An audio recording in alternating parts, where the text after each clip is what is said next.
Keeping track of the conflict in Ukraine and its consequences on the regional and global scale, we have with us today analyst Shahzada Rahim. Hello, Mr. Rahim. Welcome. Thank you for having me. First of all, a recap. The negotiations seem to be taking a positive turn until Kyiv cut all possibilities of talks, and nothing more has been heard of since. Why have there been no more peace talks between Russia and Ukraine? There are certainly. Thank you so much again for having me.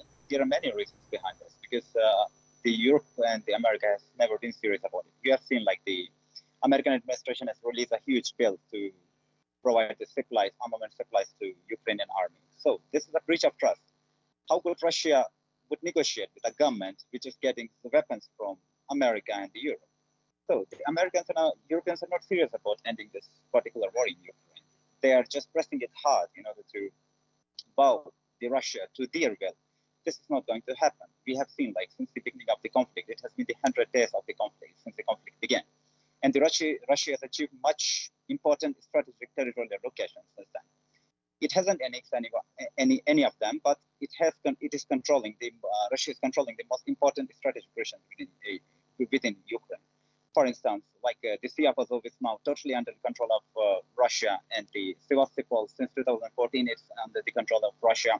So now, what is hurting the Europeans and its ally America is that they don't want like any soft deal with the Vladimir Putin, because Vladimir Putin said openly he has been saying since 2014 Ukraine would be our red line. So if this red line has been crossed, attempted to cross, then Russia would retaliate. And this retaliation came as a result of those all promises they made, like we will never expand or we will never arm the militias within Ukraine. But we have seen like since 2014, there have been huge funding for the Azov battalion within Ukraine, and that has created a huge mess. And there have been a genocide in the Donbass region of the Russian-speaking population. And Russian president has publicly called on this to stop this genocide in the Lugansk, Donetsk, and the Donbass region of the Russian-speaking population. But it went into the deep years, unfortunately, and suddenly this conflict have occurred. And we have seen recently, when the conflict retaliated, like when it reached the peak level, Turkey attempted to become a negotiator because that Turkey is also a strategic country within the whole Black Sea region. So Turkey attempted to calm the region because Turkey, both Ukraine and Russia is strategic for Turkey because all the tourists are coming from that particular region. It's contributing a huge to the Turkish economy. And plus, Russia is more important because recently, the Turk pipeline that have been the gas pipeline have been completed. But due to the conflict in Ukraine, Turkey was confused where to go, because as a part of NATO member, it should have condemned the war in Ukraine, but it didn't condemn it openly or in open words. So it tried to negotiate, but that negotiation failed just because of the non-seriousness of the Europeans and the Americans, unfortunately. And since then, we haven't seen anything like the peace deal between Russia and Ukraine, because all negotiators, negotiating partners such as the European countries and the Americans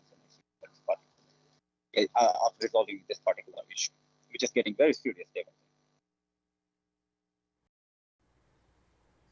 What is the next step for Kyiv and its Western allies now that Russia is consolidating its objectives in the east of the country? How much longer can the West continue to supply Kyiv with weapons and billionaire sums of money? Yeah, this is their very wrong strategy. They failed in pursuing this strategy. First, they imposed the huge sanctions on Russia. They threw Russia out of the Soviet system, so in order to cripple its economy, but they failed it.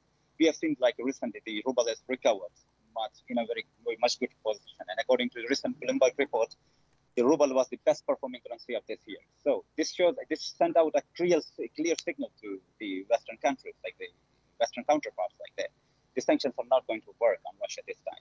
And plus, you have seen that since this war began, they have been stopped. The Russia has stopped the gas supplies, and the Russia demanded if you want to buy our oil, so you should buy it in rubles. So this created a huge rift within the European partners. Some countries said we will not buy it, and especially Germany. Germany was very confused what they have to do, because the Nord Stream 2 pipeline is already almost finished, and the gas was going to supply to Germany in the coming year.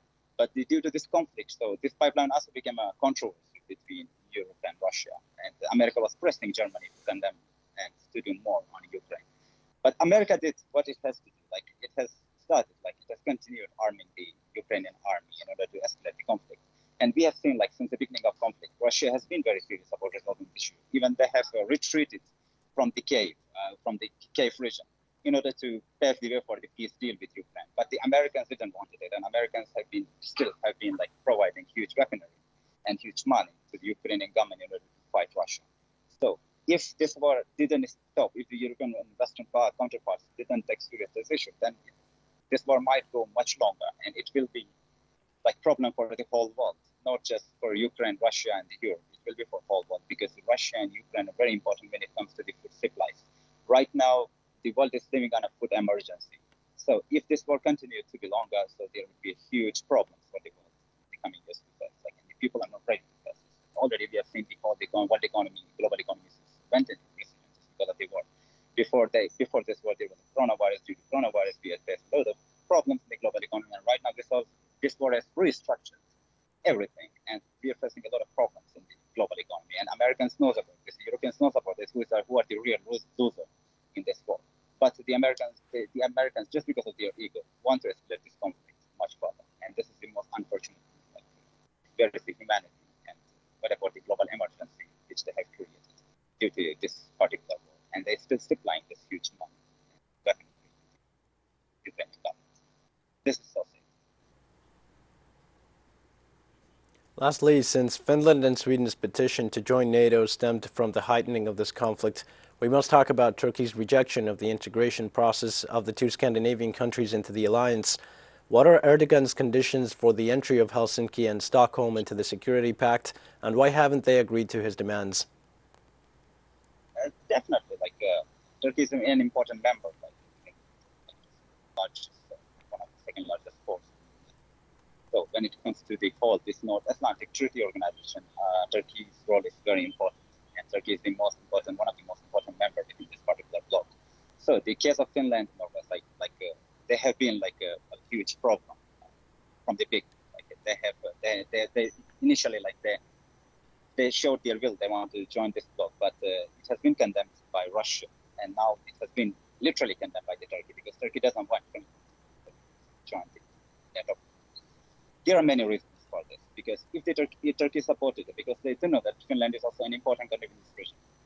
It's a close neighbor to Russia, and it's the nearest country near to the Kaliningrad, which is the only outpost of the Russian military, outpost command of the Russian military.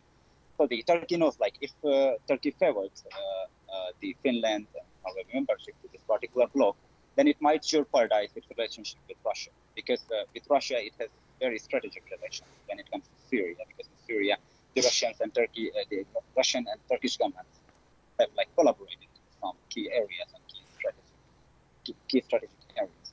But if Turkey have openly said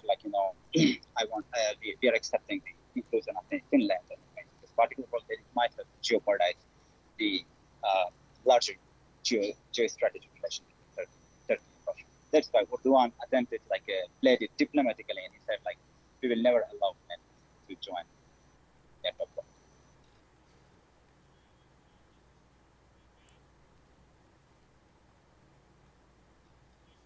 Thank you so much for sharing your insight with us, Mr. Rahim. Stay tuned for more information. We'll be right back. Thank you so much for having me.